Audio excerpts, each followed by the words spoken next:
Good evening. Now, normally this is the part where I start out by saying it's Sunday, but it's not, because we decided to do something very special today because we have a very special guest coming from a little bit farther away than our usual guests are. In fact, Thailand, 11 hours in the future from us right now. We'll discuss all that and more on the rotation. Let's hit it.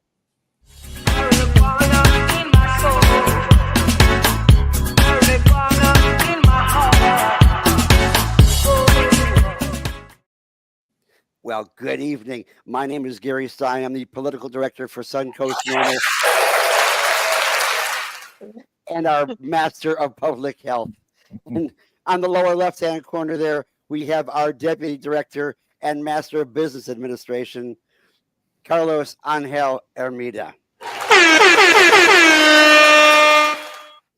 And coming on in just a few moments, we have our executive director, Christopher Cano, but we also have here our communications director, Katrina, pink with 2 Ks. There you go. There's Chris. Okay. And of course, our very special guest coming to us from Thailand. Although originally, I should mention, you may notice from the accent, it doesn't quite sound Thai. That is because Lihi Bar-Lev Schleider is actually originally from Israel, where she worked for many years in Ben-Gurion University in the Negev on some absolutely fantastic research projects, along with the legendary scientist Raphael Mechoulam of blessed memory.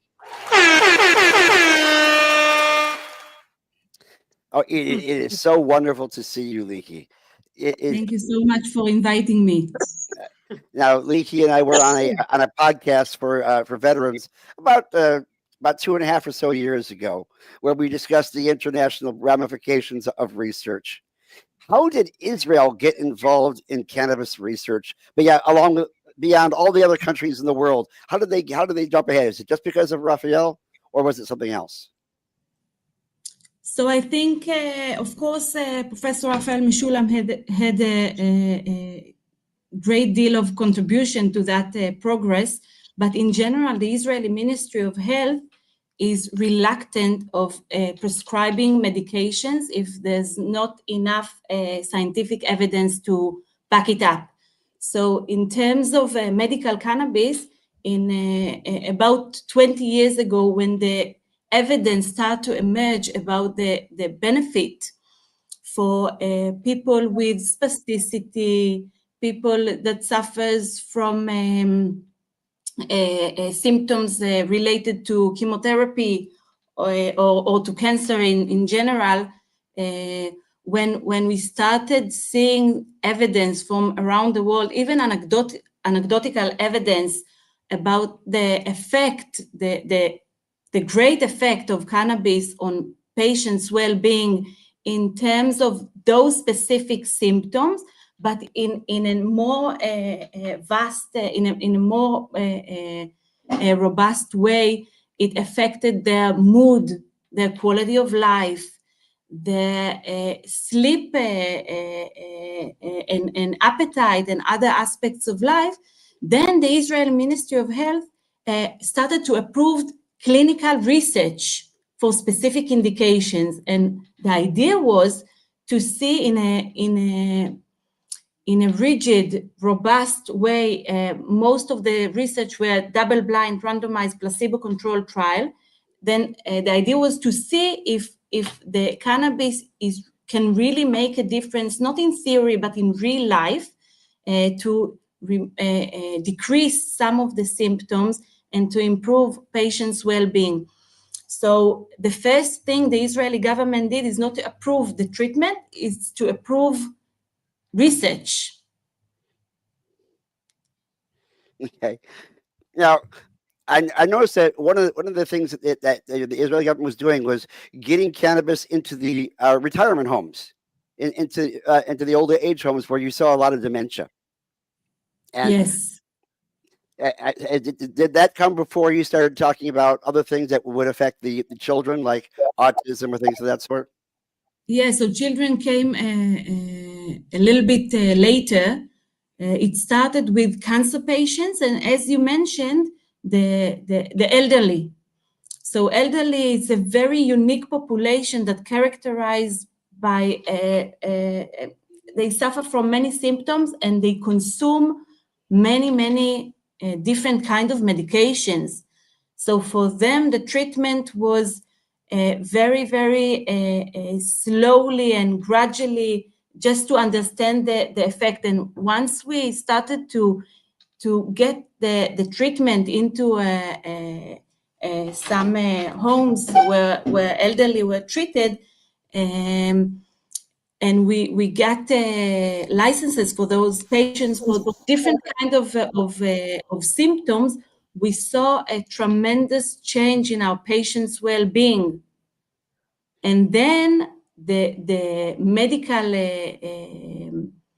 industry started to see the results and to understand the real effect of cannabis that can reduce use of other kinds of medications. Now, Mainly painkillers and sleeping pills. Now, in the United States, the main driving force for medical cannabis was seizure disorders, in particular, Tourette syndrome in children, and trying to reduce the number of seizures. But apparently, in the retirement homes in Israel, you had a large cadre of patients readily available to go ahead and get involved in these double-blind, placebo-controlled studies. Was there any Yes. ethics issues in regards to the use of placebos as opposed to using like longitudinal studies? Only in one study, the authorities, the Helsinki committee in the hospital told us it's unethical to use a placebo arm, so we excluded this arm, and the two arms were two different kind of oils. It was in cerebral palsy patients, pediatric, most of them until the age of 8. So most of them were very young. And they claim that it's unethical to give them placebo because of all the evidence we showed of the benefits on spasticity, on dystonia, and of course on other aspects like mood, like quality of life, like appetite, sleeping. But apart from that, that's how it works. You have 50% chance to get placebo. It's the only way to see the real effect of cannabis, because for me, as a person that deals with research in the past 18 years, most of them are double-blind placebo-controlled. When you see it when I saw it in my own research, the placebo effect, it makes me realize I study and I know about the placebo effect, that some patients, just from receiving nothing, just from the mere knowledge that they are being treated, that they are getting something that hopefully will reduce their symptoms, that alone can improve their condition. So from knowing that to seeing it in my research on the patients we treated, and in very severe conditions,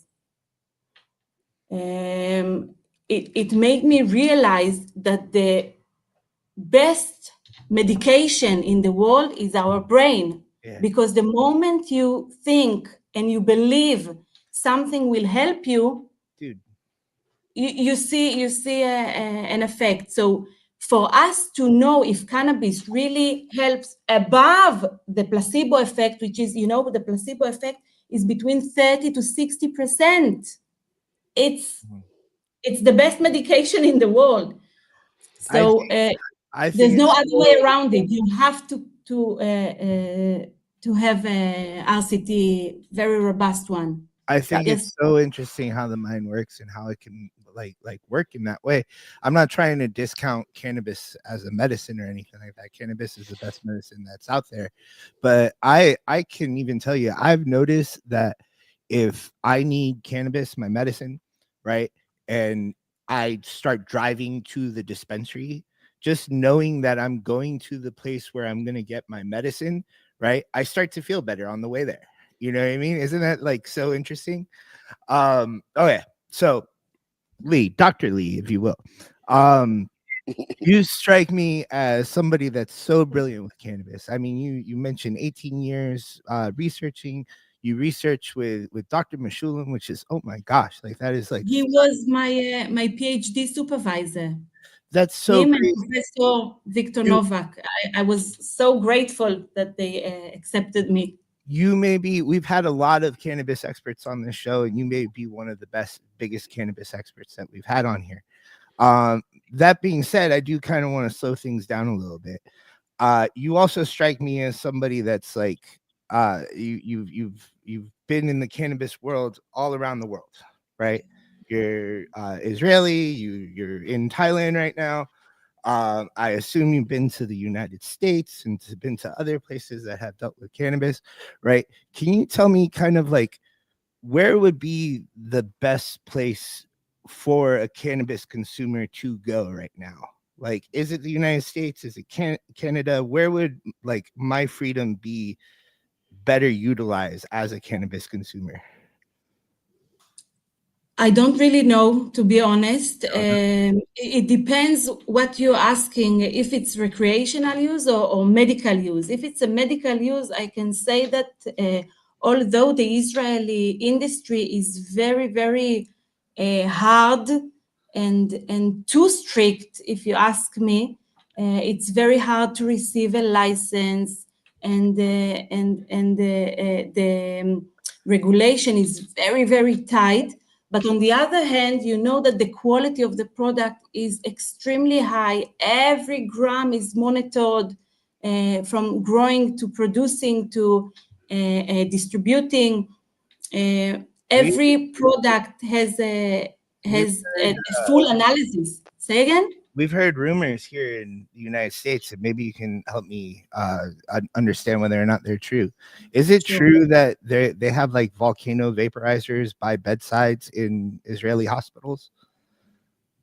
In some of them, Holy crap! If the patient receive a license and he purchased the volcano, in some places they have the volcano vaporizer, and in some cases the patient himself bring his own vaporizer, So and then they give him a separate room somewhere in the very far end. so Israel is supposed to be like the best place. If you need medical marijuana treatment, that's going to be the best place to get the smartest doctor. I don't know about the best place. I know that the quality of the product is extremely high. Mhm. I know that, let's talk about CBD product for a minute, because we are here to talk about autism, and in general for autism and for pediatric, the treatment is mainly high CBD strains and low THC.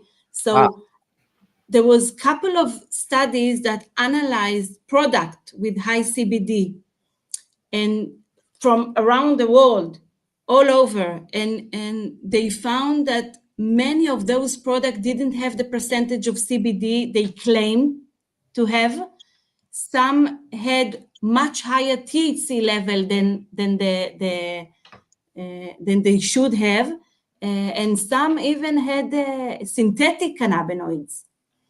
So only in terms of quality assurance, I know that the product in Israel are very, very carefully checked throughout all the process. So this I know about. All the rest, to be honest, I'm not really sure. Okay, all right, thank you. That was actually a great answer. And I want to follow up on that for a second, Gary, Carlos, if I might. When it comes to autism, especially pediatric diagnosis of autism and utilizing cannabis to treatment, is it high CBD, low THC? Is it a 1-to-1 ratio? Should it be a 2-to-1? What because here in the United States, we have to titrate our own medicine. Oftentimes it's just more of you get a recommendation, your doctor takes a 2-hour course to get certified, and unless they're a doctor this is their practice and this is what they do, similar to some of the doctors we've had on the show, you're really on your own as a patient for figuring out cultivars and dosing. So for those people listening who maybe have children with autism, is it a high CBD one, or is it a 1-to-1, or is it a 2-to-1? What, if from your research, not a professional opinion, but just anecdotally, what would those people want to look for? So first of all, I want to thank you for this question. It's such a great question, very, very important. So when we say cannabis for autism, for cerebral palsy, even for epilepsy, it's not smoking and it's not high THC. It's a completely different chemovar. The one that we used in our study was a chemovar named Avidekel. The product itself is a product with 30% CBD and less than 1.5% THC. So it's a ratio of 20-to-1, 20 times more CBD than THC. What was the name of the cultivar? Avidekel. Avidekel. Avidekel. Yeah, it's we actually had in Tikkun Olam USA in California next month. We had a Tikkun Olam in Florida from Tikkun Olam, and they had Avidekel, and I was always concerned: is this the highest? Is this the kind of quality they have in Israel, or did we get a totally different cultivar? And with all due respect to Tom Grebenstein, who was working on it here in Florida, whether or not we got the same kind of quality that they were getting in Israel, because I know that the strains themselves, the genetics were wonderful. Well, Gary, I want to chime in on that. You know, it recently came out that the soil that you grow it in has the effects of the cannabinoids, of the terpenes.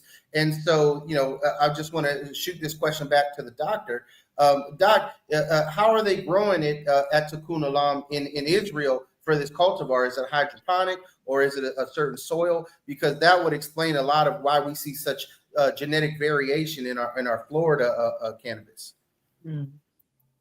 It's a very, very important topic that you mentioned, because when we talk about Avidekel, you can look at the chemovar and see the percentage of CBD, 15%, percentage of THC, 0.4, 0.5%. And then you can say, okay, I have many other strains that look somewhat like this one. But what makes Avidekel so special, it's the minor cannabinoids, not only the major one, but we have 1% of CBC and CBG and CBDV and terpenes that are unique to this strain.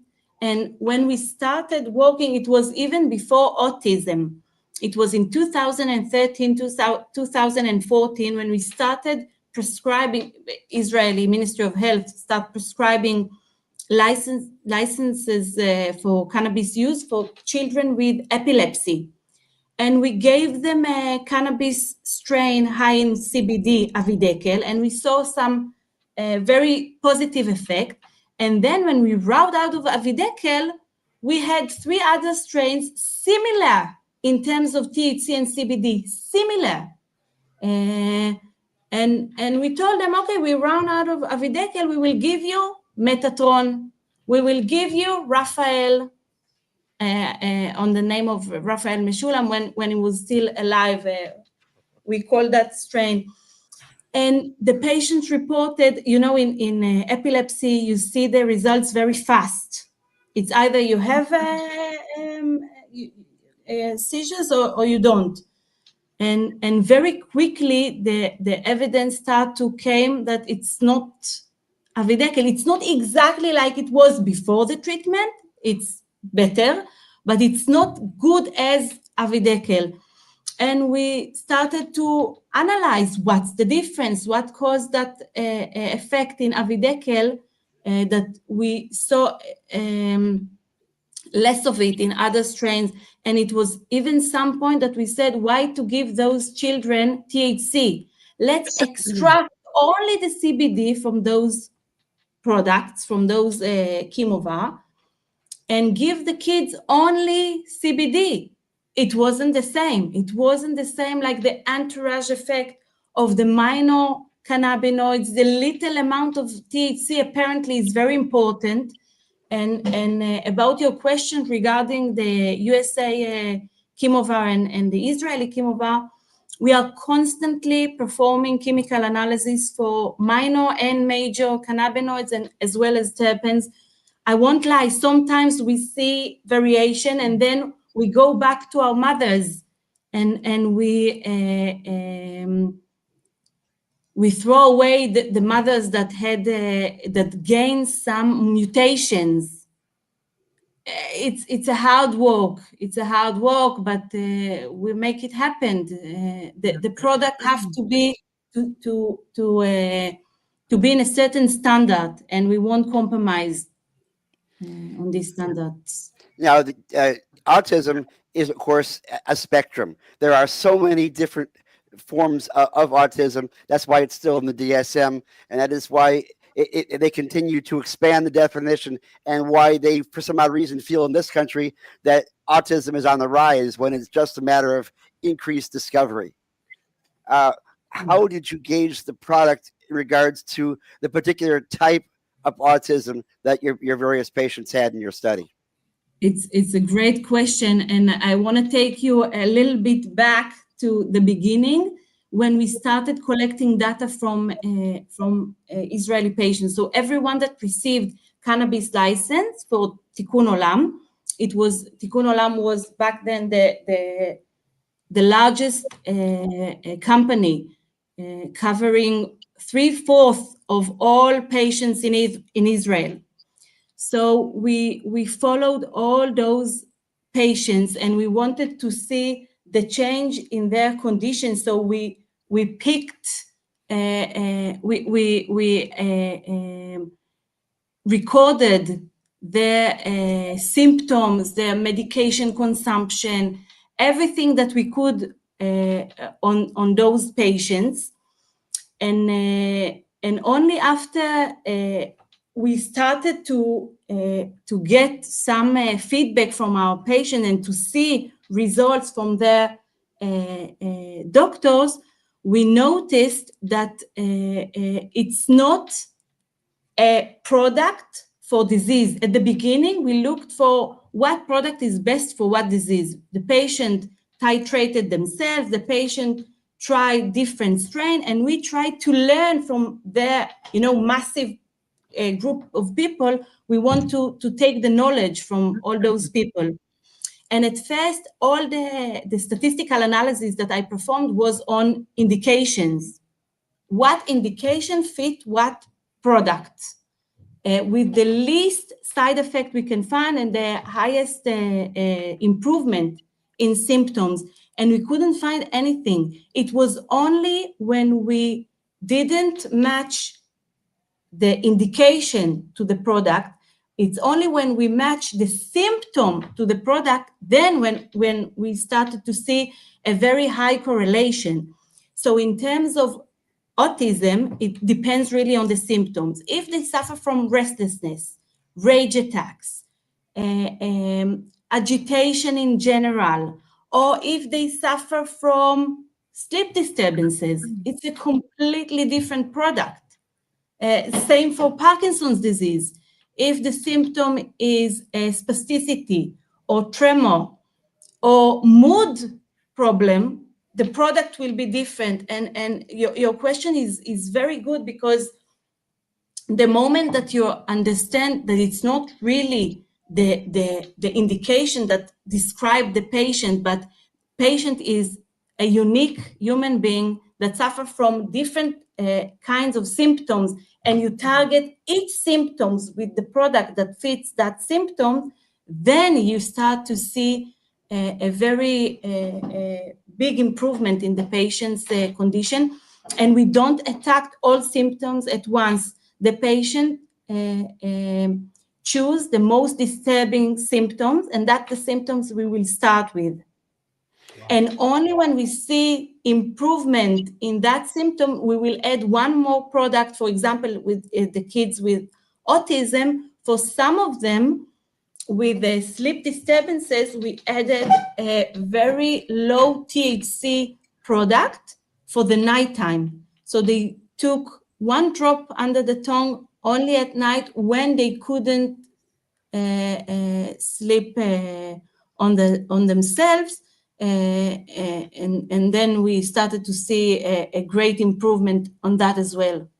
Is there any particular indication that worked best with cannabis as treatment? You mean symptom? Yes.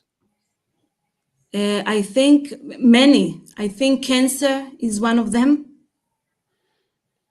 Cancer patients suffer from multiple symptoms. It's very similar to what we discussed about the elderly population. When you give one product and you see a beneficial effect on other things that you didn't even expect them to improve. So cancer patients may be one of those groups. But in regards to the people with autism, what particular types of autism had the best reaction to cannabis as treatment? So we know that Dravet syndrome is one that improved, but in general, it really depends on the family.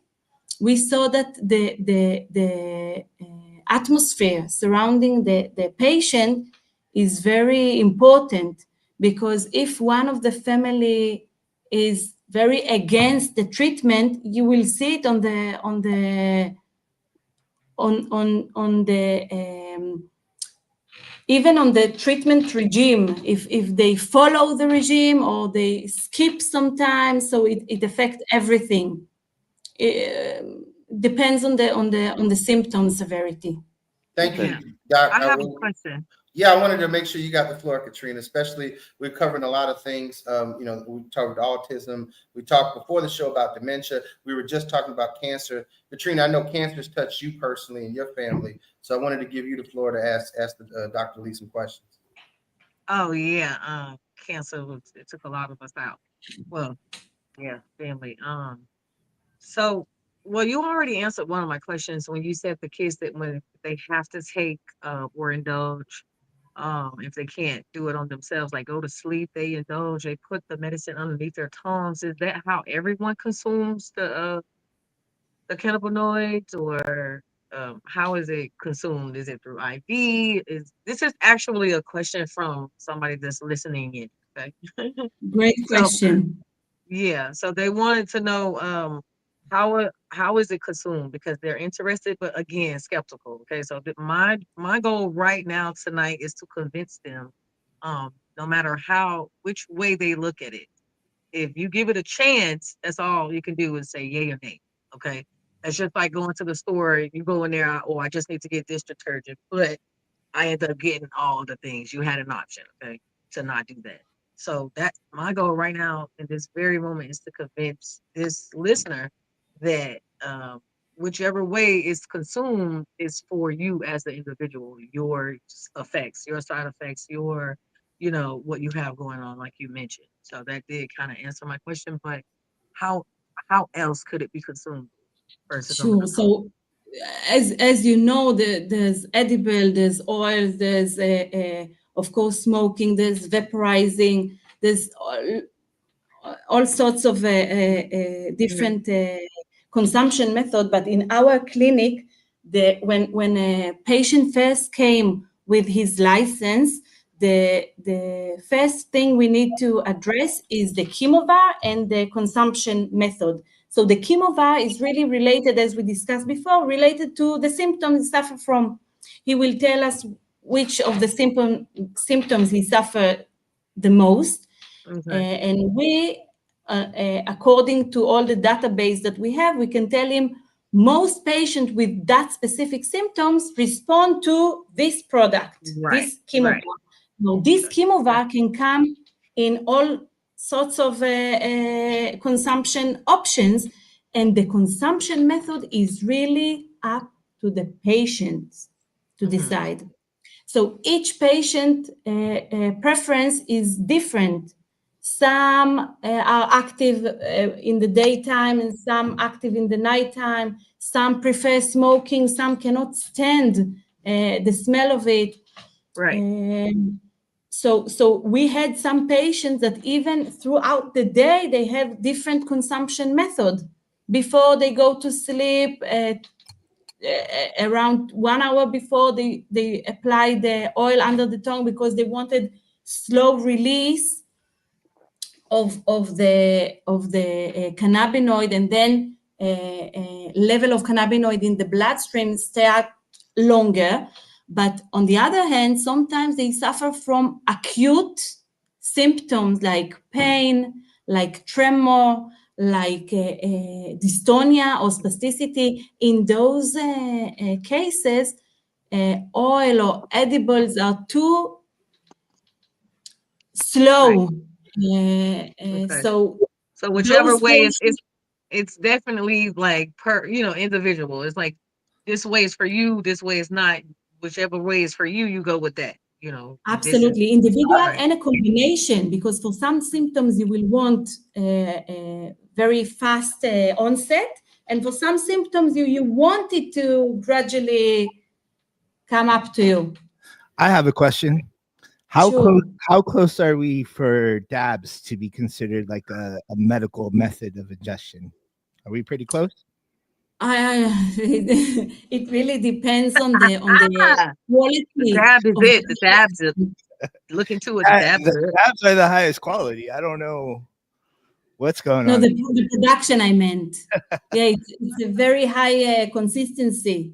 Yeah. Not for beginners. Well, I have another question too. Really quick. This is also from someone that's listening in. Okay, so they're asking, do you have any paid medical clinical studies? Yes. Any studies? Do you have anything that's paid that they can study, start off, anything like that to offer? About pain, you mean? No, paid. PAID, like paid. Here in America, I don't know. I'm not sure if you all do that over there with your studies. They have paid, non-paid medical clinical studies that they do. They pay for travel times. They pay for things like that. Could be for a week, 2 weeks. I'm not sure if you heard of that, but that's something that of course. There's two main options of conducting clinical research. One is the doctor initiating trial, and the other one is company initiated study. That's what you're referring. When there's company initiating a trial, clinical trial, then the company pays for everything, for every doctor visit, for every operation, of course, for traveling, as you mentioned. Right. Sometimes they even pay for the participants only for participating. I want to get just to answer the question, most of our study were doctor-initiated study. It means that the company didn't pay for anything except for the product itself. Okay. And the doctor came to us after seeing some patients that consume it illegally and told him, "Doctor, don't prescribe anything. What I found on the street helps me 1,000 times more than than what you prescribe in this fancy office with all the backed pills, backed with science." So then they came to us and say, "Okay, let's see what's in it. Right. Let's have a big, robust, high quality clinical research." So I can see that as a problem here. Here in Florida, we have a problem with consistency of product as far as dose and concentration, and the lack of adulteration of product. Some companies are actually creating products what we call hot dog water, which basically is they take isolate of THC, CBD, CBG, and they add their own terpenes, and they create their own product out of their own minds, and assume that the public will consume it as medicine, and yet they might as well be placebo because of that. We're not really getting the actual product. Well, Gary, I want to follow up on that because that's a major issue that you did point out, is that in America, so much of our medical research is driven by corporate profits. And there are corporations that don't like how nature has packaged this, whether you're a spiritual person and you believe God made this plant just the way it is, or you're a person who is strictly scientific and you believe that through evolution and nature and human influence, this plant has arrived to be beneficial the way it is. Regardless of where you fall on that spectrum, the most important thing to understand is that oftentimes medical research in America has a profit motive behind it. And so if a company can't take it and put it in a pill and standardize it and sell it, then that's a major issue. And that is why moving cannabis from Schedule 1 to Schedule 3 in America is such a major problem, because the FDA does not approve for botanical forms of cannabis. Because, as I said, nature does not provide the same plants all the time. As the doc mentioned earlier in the episode, that Tikkun Olam has had to go through extreme lengths to cultivate and standardize its mothers in a way where they can have reliable medical research. Now, for anybody who has questions about research or the cutting edge research, Carlos, I dropped in our chat, if you want to copy and paste it into the general chat, the research papers that Dr. Lee has provided, over 22 major papers that have been cited over 1,700 times. There is definitely a lot of research out there. So when you hear politicians in America say, oh, we need to do more research, oftentimes they're prohibitionists who don't have the courage to tell sick mothers and sick children and sick patients, no, I don't believe in this because I'm getting profits from other people. And in our Food and Drug Administration in America is so corrupt that we continue to deal with these issues. I mean, I recall in my master's program at University of South Florida, Dr. Jamil Jaraisat told me, Chris, if you want to make money with an MPA degree, go work for the FDA. And I said, why? He said, because they're going to pay you a six-figure salary to regulate these drugs. And then these companies are going to pay you millions of dollars to use your credentials for their white papers. And so when we have real objective research, like the kind that Dr. Lihi Bar-Lev Schleider has provided to the world, it is important for us to pay attention because so often our politics is intertwined with money, and that money and that profit motive affects getting real help to real people. And Doc, I just want to say thank you for the research that you continue to do. Thank you. Thank you. Go ahead. Okay, I want to respond to what you said because I agree so much. It really doesn't matter how you call it, God or nature. The fact that the plant has all its ingredients, it's not a coincidence, and the reason that the combined effect is as such is because all those properties, all those cannabinoids, terpenes, compounds are there to protect the plant from, if we see effect, anti-inflammatory effect, it's not because the plant produced those anti-inflammatory compounds for us, it's for the plant. And the moment you start to isolate different compounds, then you start to miss the point. When we just, around 18 years ago, when we just started researching, that's what we've been told. First of all, isolate the compounds, because if you see an effect, how would you know what caused the effect? Was it the CBDV in Avidekel? Maybe the 0.4% CBDV in Avidekel, that's what caused the entire effect. So let's isolate only the CBDV and give that to the children. Why to bother them with all the other compounds? We don't know. We don't know if it's the 1% CBC, cannabichromin, or the 1.5% CBDV, cannabigol, or as we believe it's the entourage effect, the combination of all of it. So when we were just being told, you know, like GW at the beginning, when they just started, why would you work with a plant that is so inconsistent, that is so full with cannabinoids and terpenes, full with active compounds, you can never put your finger and say this is what caused the effect. You have to separate, you have to do all kinds of tests, and we simply answered, no, it doesn't matter. If we will always use one chemovar. We will not isolate and add for ourselves. We will use the entire chemovar, and then if that product helps, we know that it's because of this chemovar. You're right. I don't know if it's the THC, CBD, CBDV, CBG, whatever. It's the combination of all of it together. And we simply answer that if we see a positive effect, we don't care. We don't care if it's this or this or this or that. It's the product that brought this relief. That's what we are interested in. Of course, we want to see it's not a placebo effect. As we mentioned, our brain is the strongest pill of all. We want to see that it's more than just believing it's going to help. But apart from that, we will stay strict to the Mother Nature and the way the strain was provided. How about the concept of needing more research to legalize? Can you respond to that? Do we need more research as a doctor, as a professional, or do you know what I mean? Like, of course we need to continue to research the plant, but always, like we already know that it's good, you know? For which indication?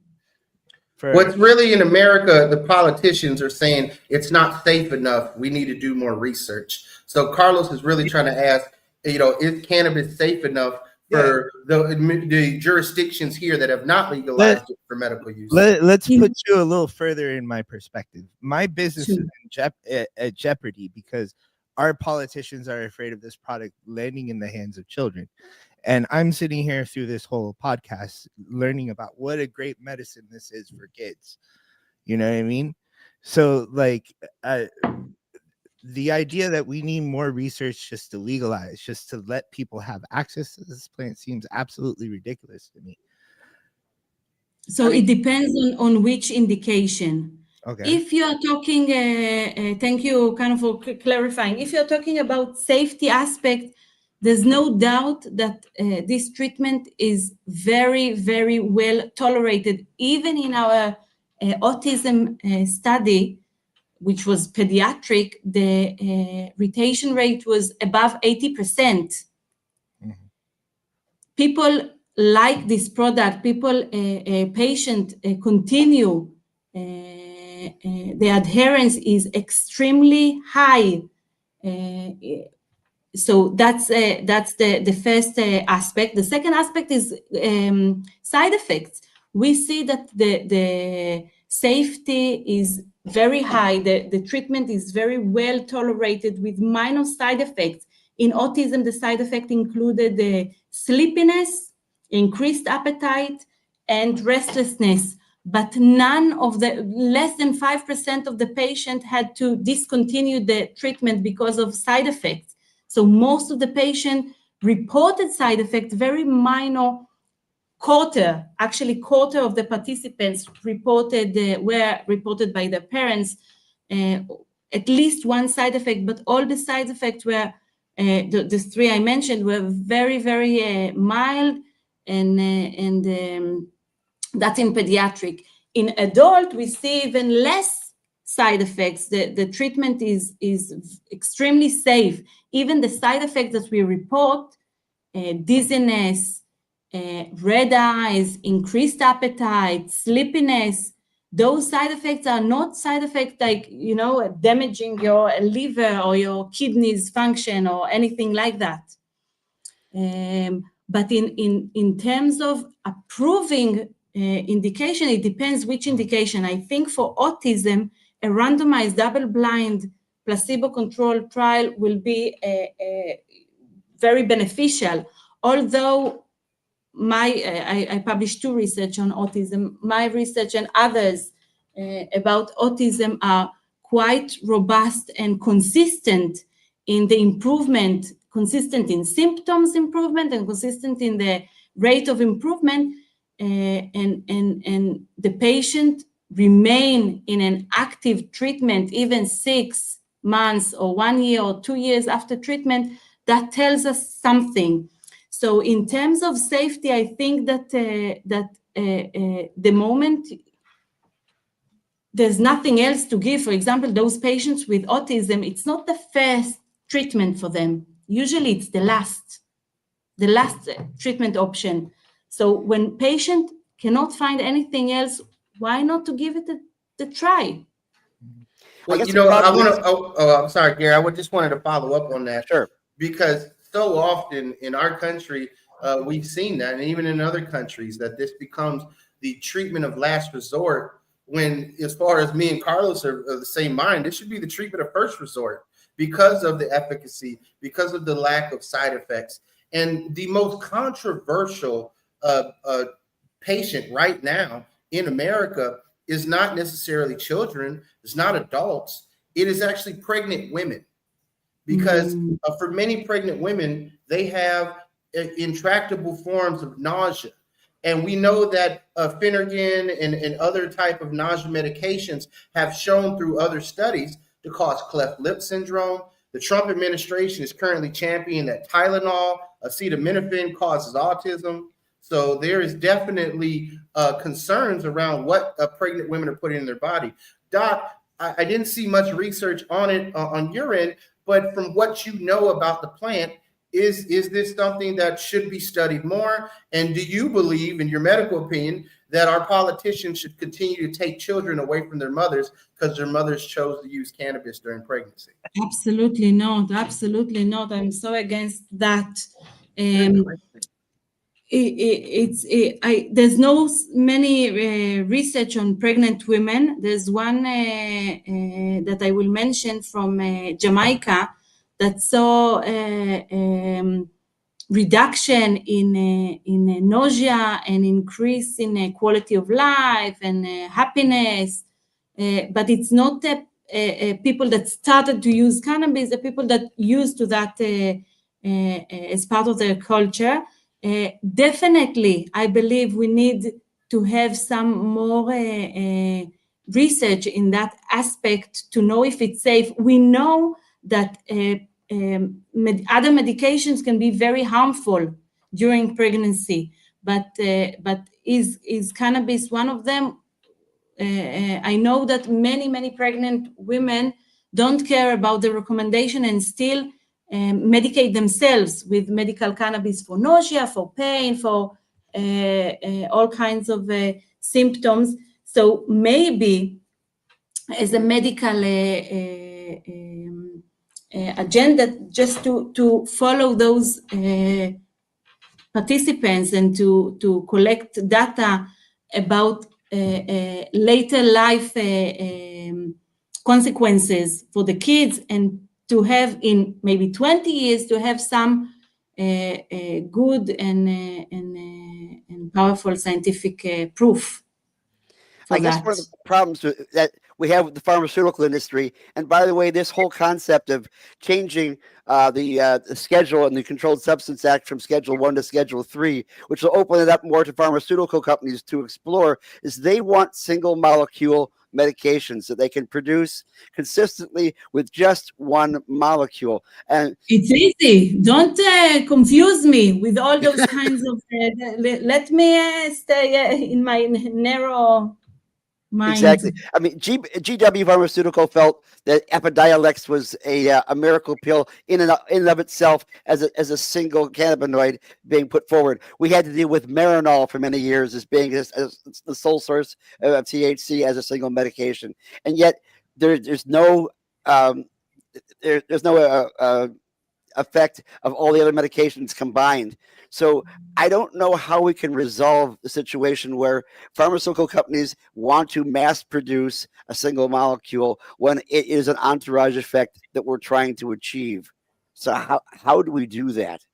It's a problem because in terms of consistency, you need to if you have only one ingredient, or like a Sativex GW product, 2 ingredients, you know what you need to do. But if you have all kinds of compounds, active compounds that can affect the product, and one of them in this batch is lower than it should be, it's a problem. It's a consistency problem. And that's why we see that. But when we tried in our pediatric population, when we in Tikkun Olam Israel tried to isolate CBD and give them for a period only CBD oil, we saw an effect on autism, on epilepsy, but it wasn't as good as Avidekel. It was something like 70%, 80%. So if a kid will receive that product and he will say, wow, what a tremendous change in my symptoms, in my feeling, but they would not know that if they could get the real product with the entourage effect that contains all the active compounds we want in that product, cannabinoids and terpenes and flavonoids, then they will see an increase in that effect. Now, Chris can speak on this, but his father had a particular type of a dementia, and he didn't have access to a wide variety of medications that might be more specific to his father's particular conditions. One particular strain actually did give him some effect, and I have to wonder if he had found a product that had a greater concentration of the particular ones they needed, he would have had an even better effect. But we just didn't have access to that. Chris, did you want to respond on that? What about your own experience? Sure.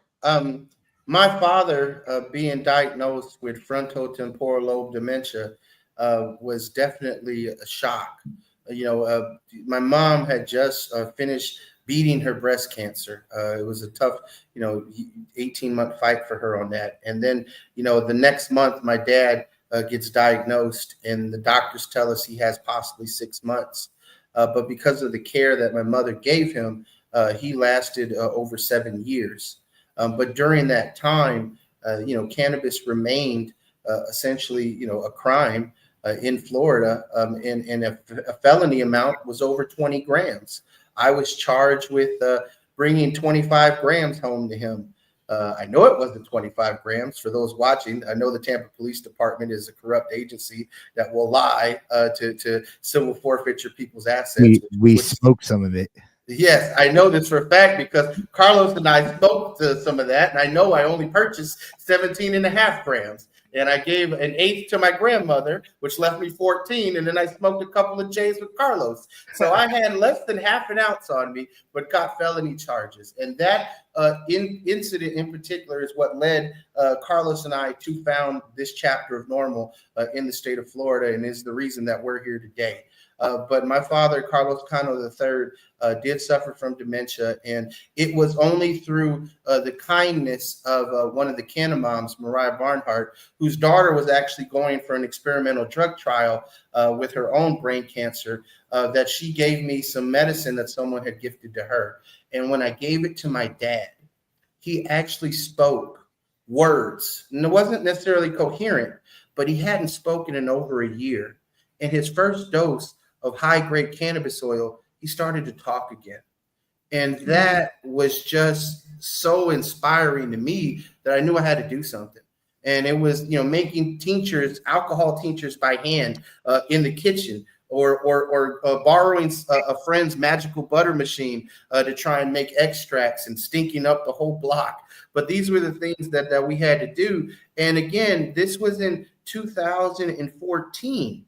And he was diagnosed in 2010, so he was already advanced. If I had known more then I would have hopefully have gotten him treatment sooner when he first began, because the first symptoms that you see are really the changes in behavior, the irritability, the constant pacing. He would run away from home and want to walk to his mom's house, 4 neighborhoods over, from Wellswood to West Tampa. It's no easy walk on a hot day. And so there are definitely, symptoms that people with dementia have that definitely, being able to medicate and sit the fuck down, excuse my language, but sit down and chill out is so valuable.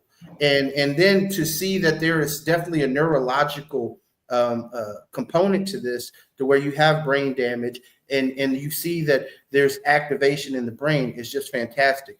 But what really sparked my anger at our current political system was that the Department of Health and Human Services of the United States of America has a patent since 2003 on utilizing cannabinoids to help with oxidative diseases like dementia and Parkinson's, and to help people recover from ischemic attacks like strokes, which my father had several of, and he had heart attacks, and he had the dementia. I mean, this was a man who should have checked out years ago, but he was a fighter, and he kept fighting all the way to the end. And I mean, to be diagnosed in your 50s and live into your 60s with such a debilitating disease and be on the brink of death so many times, and then to see that there is actually something out there that the doctors weren't even talking about, and that the doctors had no real medical research or knowledge of, and then to see it actually work firsthand with your own eyes was just eye-opening. And it realized to me that when you have a sick parent or a sick child or a sick relative that you love, a grandmother, a grandfather, aunt, uncle, you will go to whatever lengths it takes to heal them. And so that was the reason of my arrest, and that was the story behind the founding of this chapter. And I just wanted to share that with folks who maybe were listening for the first time, so they can understand that why I got into this fight, and why you listening right now need to step up and get into this fight. Because people like myself and Carlos have been doing this for over a decade at this chapter. Gary has been doing this for so long. Katrina is joined us recently, but she's been fighting with her own family to make sure that they have access. And I just think it's important that so many of us continue to get into this fight. And so if you're one of those people right now who are unsure about cannabis as a plant, I want you to rewatch the show from the beginning. I want you to go and look at the links to Dr. Lihi Bar-Lev Schleider's research, and understand that she is essentially what I would say the world's foremost expert on cannabinoid research and medicine, especially based on the fact that she studied under the professor who discovered cannabinoids in the cannabis plant and named them, Dr. Raphael Mechoulam, who definitely was essentially the reason that we have a cannabis industry at all of the various countries across the world. So Doc, I just wanted to turn it over to you, because I know your time is precious, your research is precious, and give you the opportunity to just say some closing thoughts to the folks that are listening and watching. Thank you so much for sharing your story. A word on dementia, and then a word on Professor Mechoulam. So regarding dementia, again, it wasn't really the disease that we studied. It was the symptom that we wanted to see if the product can reduce agitation, aggression, and all other kinds of rage attacks, that we saw such a good improvement in our autism patients. So we wanted to see if we can see the same results under the same symptom in a different group. And of course, we saw in a double-blind randomized placebo-controlled trial, we saw a tremendous change in those patients. What you described on your father, we had those stories again and again. Some of them received placebo, but at the end of the trial, we gave all of them the option to receive cannabis, and it wasn't a surprise that because of the good results we saw, most of the patients chose to either continue or to move from the placebo to the real product arm.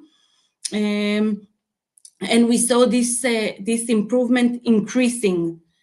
About Professor Mechoulam, honestly, it was one of the greatest pleasure of my career, greatest honor of my career to be under his supervision and to do my my PhD. He had such an incredible combination of genius and humility. Until his very last day, he was humble and learning and so kind. Whenever I called his office, he always pick up the phone, no assistance, no delays, immediately. And every time I send him long emails with long drafts and lots of data, he read everything and answer immediately. He was sharper and brighter than when he supervised my PhD was already in his 80s, and he was so sharp and so clever. I can only say my gratitude for this luck to be his student. Well, and Doc, of course, my other Professor Victor Novack. Well, we definitely are thankful to you. You know, you live up to your family name, Bar-Lev. You are pure of heart, and that is so important in our medical researchers in this country and in this world to make sure that they are pure of heart, of wanting to help people. And that is something that you have done with your studies, with your research. You've dedicated yourself to helping people your entire career. We appreciate you joining us tonight. So I just want to give each of our co-host here the opportunities just to say one last thing to you before you have to go. So Carlos, I know you're there in Ybor City in the heart of Tampa. What is the kind of closing thoughts for the doc while we got her? It's just an honor. Thank you so much for all the education you brought to the show today, and stories of Mechoulam, and we come up as activists here in America trying to legalize this plant, and you hear stories of Jack Herrera and Dennis Perron, and Mechoulam's definitely one of those guys. And just to get a piece of what it was like to research with him, and thank you. Gary? Well, first off, Baruch Hashem that you are safe and healthy and doing well for the people of Thailand. I am curious. I didn't even bring this up before. How did you decide to go to Thailand to continue your work there and work with the company over there? And is there a bit of a difference in regards to the different countries and how they view the plant? Huge difference. I feel like when I received a job offer from a local company here in Thailand, and when I received that offer for us as a family, it was a great opportunity to just to have a adventure as a family, to improve my kids' English here in an international school. But it felt like in terms of cannabis industry, it felt like I'm going back 15 years in time. 15 years back in time, because in Israel, everything is so advanced, and here they are just discovering everything. It will take some time, but we are already exporting to Europe. So it's not only the local market, it's also the European market. So you're using the single convention of the World Health Organization to be able to take the product and ship it to other countries, just like Greece used to ship their product to Israel for your research. We use our product, Israeli product, for our research. It wasn't Greece product. Okay. It was product that grew in Israel. But yes, now we are exporting mainly to Europe. Excellent. Doc, I had a question, just last thought, and it's how can I put it? It started to escape me. It was right there, and then it kind of went away. But I think and if I can't get it to come back, I'll ask a different question. But just in closing, what needs to happen on an international stage to remove the barriers for research and to remove the barriers of political opposition to cannabis as an effective treatment? because we know we need to change our laws here in America, but what needs to happen on an international level? Is it the United Nations? I wish that they could just treat it as any other drug, because for any other drug it would be so much easier to conduct all those research I conducted and even more. But somehow for cannabis you need to use your strength much more and to fight for the right to research. It shouldn't be that way. I wish all over the world it will be just as any other medication, like in terms of quality, like pharmaceutical level, and in terms of research. And my question finally came back to me, and this is my last question for you. Are there certain land race genetics, cultivars that are unique to certain hemispheres or climates of the world that stand out as more beneficial than others? You talked a lot about the cultivation Tikkun Olam has done, but is there stuff from the Congo or the Amazon or Indonesia that tend to stand out to help certain symptoms better than others? So it's not really the location. It's of course the origin of the chemovar is what you mentioned. It's extremely important. And when we take the specific chemovar according to his to the concentration of the compounds in it, we grow it in a separate soil. So it's not the soil of that country. We buy a specific soil to grow it, so we can maintain the consistency of that plant. Of course, there are some from the region of India and Pakistan, some chemovar that now we are using, but for sure there are other locations with a very high quality, very unique chemovars. But so it reminds me of the movie with Sean Connery, Medicine Man, where he was looking for the cure for cancer, and they found out that the compound that was most effective was actually in the ants that were interacting with the medicine, rather than the actual many times that he tried to take samples. So I just, that was the origin of the question. It's like maybe sometimes it isn't what humans are doing, but it's what nature does best that makes the effectiveness. And I see you shaking your head, so I believe that you agree, right? Yes, absolutely. Yeah, go ahead and close this out, brother. I had more questions, but we have to hold on for another time because I was going to go into hydroponics versus soil-based in regards to cultivation. Before we close, I want to thank you, Gary, for inviting me. It was such a pleasure to share with you some of my of the things I did, some of my story. Shalom Aleichem. I so well appreciate you.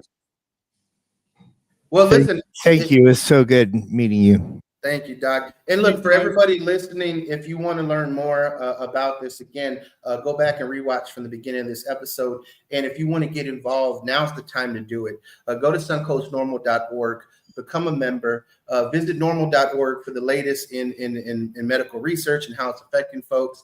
And of course, go to the links that have been dropped in the comments and actually read much of the research papers that Dr. Lihi Bar-Lev Schleider has produced, and the citations. You'll see that there are professors and doctors from all over the world looking at her research, because it is so poignant and it is so important to so many people with chronic debilitating conditions.